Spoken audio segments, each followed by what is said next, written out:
Le style vintage et son retour en surface. Aujourd'hui, de plus en plus, le style vintage refait surface. La mode est un cercle vicieux. Avec les années, la mode part et revient. Et comme vous avez sûrement remarqué, la mode des années 70-80 est de retour dans nos écoles et partout dans nos vies. Le bienfait de la mode vintage, c'est qu'elle est renouvelable.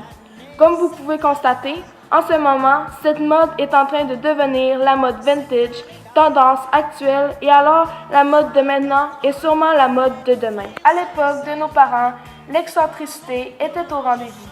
La création de vêtements était basée sur le fluo, les paillettes, les couleurs pastel, les rayures et les pois. Les gens portaient cela dans le but de se faire remarquer. L'apparence était devenue une façon de s'exprimer. Le look était personnalisé. Les gens portaient une attention très particulière à leur tenue. Les années 50 à 80 sont les années qu'on appelle vintage, du sens rétro, un vêtement ou un accessoire qui date de l'époque de la création. Les styles de vêtements sont très diversifiés entre les années 50 à 80. La mode change, quelques créations restent, tandis que d'autres partent. Et c'est ainsi que le monde de la mode progresse. Il existe aussi quelques commerces, boutiques vintage et friperies qui offrent des vêtements vintage. Cependant, les deux commerces ne sont pas conformes et présentent des différences, et certains les associent comme étant identiques. Plusieurs personnes de nos jours portent beaucoup d'attention à leurs habillements et leur style. Mais comme vous le savez peut-être pas, les vêtements ont un lien direct avec les émotions que l'on vit quotidiennement. Par exemple, la mode permettait aux jeunes de cette époque de s'exprimer d'une façon plus psychologique sans trop se rebeller. Ils préféraient transmettre la paix autour d'eux et c'est un peu ce que les jeunes d'aujourd'hui essaient de reproduire en retournant dans le passé, dans la mode des années 70-80. J'ai maintenant la chance de pouvoir vous parler des styles mode des années 50 à 80, tout en débutant avec les années 50. Le look mode des années 50 était basé sur les valeurs de la féminité. Les femmes des années 50 voulaient être vues comme jeunes femmes sexy. Ils mettaient en évidence leurs attributs féminins sans trop dépasser la barrière. Tous les petits détails devaient y être. Les ongles peinturés d'un rouge éclatant, sans aucun défaut. Sourcils bien taillés et rouge à lèvres vif, petit rappel sur l'éclat des ongles. Le regard était aussi très important. Une fine ligne de noir sur les paupières et des faux cils couleur charbon pour un regard éclatant. Les femmes portaient dans leurs cheveux un chignon style pin-up et un bandeau rouge pour plus de luminosité. Les femmes avaient besoin de se sentir belles, attrayantes, attrayantes. Dans le look des années 60, on y retrouve surtout des jolies robes droites, des poches colorées, des motifs très géométriques. Les robes étaient ni trop courtes ni trop longues. Petit look sage et chic qui plaît bien aux femmes de cette époque. Les sacs à main étaient devenus indispensables dans les années 60. Le look plus hippie, chic, porté à travers le corps, petit sac de cuir porté à la main ou à l'épaule, toutes les femmes portaient le sac à main et même à cette époque, les hommes en portaient aussi. La mallette de cuir du style cartable était leur préférée. Les femmes portaient les jupes droites aux genoux et des ceintures fines qui mettaient en valeur tout type de silhouettes, plus fines ou plus rondes. La mode vintage des années 70, une véritable passion. Les couleurs étaient basées sur le marron, le beige, le noir, le jaune moutarde, l'orange, le vert canard pour un look digne des années 70. Ce sont des couleurs de l'époque pour un look vintage et à l'ancienne. Pour ce qui est des accessoires, les colliers de perles, les broches, les boucles d'oreilles artisanales, les chapeaux, les bonnets, les foulards, les lunettes de soleil, les sacs de cuir ou simplement les petits sacs avec pochette, les sandales en cuir perlé et les chaussures inspirées d'Asie pour un style hippie chic. Une des tendances était de nouer un foulard dans les cheveux, le foulard indien en pure soie ou le bandeau en crochet. Les indispensables pour les femmes étaient les jeans, les mini-robes, les mini-jupes et les mini-shorts. Certaines ont même osé un style tel que les maxi-robes, les longues jupes aériennes avec des motifs de fleurs et psychédéliques. Ceci représente très bien la mode rétro, un élan vers la nature. Pour une occasion spéciale, une fête bling-bling, un style qui se vit, se ressent avec sensation. Une mode d'expression, un besoin de liberté, de bien-être pour un look unique. Les années 80 ont été de loin les plus mémorables sur le plan de la mode. Personne ne pourrait oublier les gros pulls à motifs, les salopettes, les jeans hyper ajustés, passés à l'acide. Les créateurs de vêtements aimaient jouer sur les dimensions des tailles et des épaules très structurées, surdimensionnées. Ils rajoutaient des épaulettes et des manches bouffantes afin de pouvoir bien distinguer les épaules du reste du corps. Les accessoires de mode étaient mis en accent dans les années 80. Les femmes se tournaient vers la richesse des bijoux, des grandes boucles d'oreilles en or, des colliers de perles et des vêtements couverts de paillettes.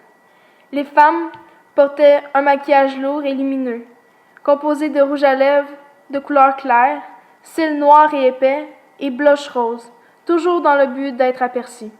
Les looks des années 80 ont rarement été identifiés comme un groupe d'appartenance aussi varié et nuancé, puisqu'il est loin d'être une apparence. Plusieurs gens confondent les boutiques vintage et les friperies. À prime abord, les gens ne voient pas la différence entre les deux, puisqu'il n'y en a pas tant que ça. Les friperies, on trouve du linge récent, des années 80-90, en vrac, usagé à petit prix, mais tout de même en bon état. Certaines des boutiques vintage ont une gamme de vêtements usagés, plus anciens, des années 1900 à 1980, mais beaucoup plus luxueux et de marque. Comme les vêtements ont été donnés, il est très rare de trouver le même vêtement deux fois ou d'une autre grandeur. C'est une affaire de chance. S'il te fait et que tu l'aimes, tu la jettes. S'il te fait pas, tu passes à un autre morceau. Il est important d'être patient lorsque tu vas magasiner dans les friperies ou dans les boutiques vintage. Tu dois prendre le temps de bien fouiller et de garder l'œil ouvert. Tu pourrais dénicher un trésor parmi un fouillis de vêtements sans intérêt.